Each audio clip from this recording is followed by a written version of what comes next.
Have you heard the latest scam?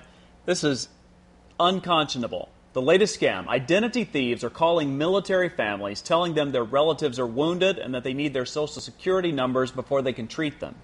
Yeah. Con artists. Pretty bottom of the barrel. But you know what? They're out there and they're going to clean out your bank account. They're going to hurt your credit rating. They don't have a conscience. And sometimes it's going to land you in jail, not them. TV legal analyst Robert Massey has written a book called People Get Screwed All the Time, Protecting Yourself from Scams, Fraud, Identity Theft, Fine Print, and more. He's joining us live now with more. Good morning. Good morning. Thanks for having me. Well, thank you for being with us. And, you know, in looking through your book, I mean, you've got just countless stories of people getting caught up in something that they had absolutely nothing to do with. In fact, they were probably initially the victim. We are all victims every day. Unfortunately, the problem is a lot of people just don't know what to do. And as I tell the stories, I went throughout the country and just interviewed people and started gathering these stories and recognized that people become so confused and so much anxiety that I said, you know what? I researched the law books that are out there, and I said, there's nobody telling about stories. So the book reads, it's a reference book, but it reads stories about real people every day and how it affects their lives. You know, and each chapter of your book sort of begins with the true stories. Here's one, a man paying child support for a kid that didn't even exist. Oh, yeah. Crazy. How's that one? I mean, I read this story in a newspaper, and I called the reporter, and I said, listen, is this a true story? Because I got to go interview this guy. And sure enough, it was. Went and interviewed the guy, and I don't really know what planet the judge came from on this particular case, but this guy paid child support for 20 years on a non-existent child.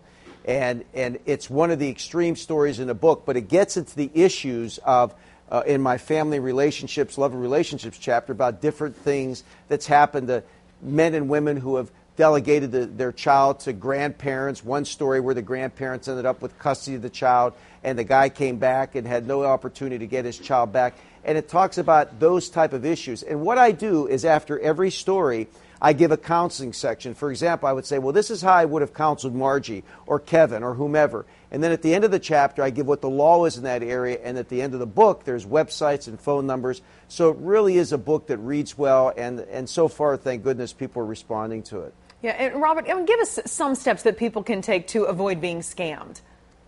Here's a very common thing with the summer months now and people traveling. Credit card scams are bigger than ever before.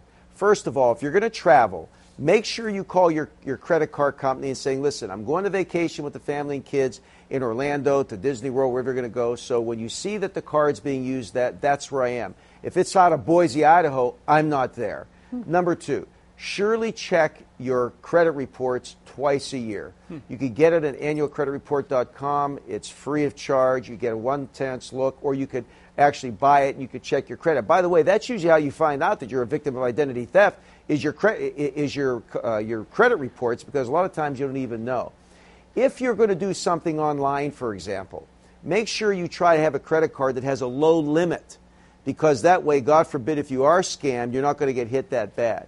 And the other thing I do at the end of every year is I change my credit card number. I call up my credit card company and say, listen, it's been a nice year for you guys. You're legal. You know, the only difference is they're like legalized loan sharks. They don't wear masks. And I tell them, I want a new credit card number. So I rotate it, and that way I protect myself. Those are some little things you could do that just gives you an opportunity to maybe beat the identity theft issue. Great advice. Yeah. I'm gonna look at all four of those tips. Thank you, Robert. Robert Massey. The book is entitled, once again, People Get Screwed All the Time, Protecting Yourself from Scams, Fraud, Identity Theft, Fine Print, and more. Robert Massey, thanks for joining us this morning. Thanks for having me, guys. Have a good day. You too. All right, we're going to put that on our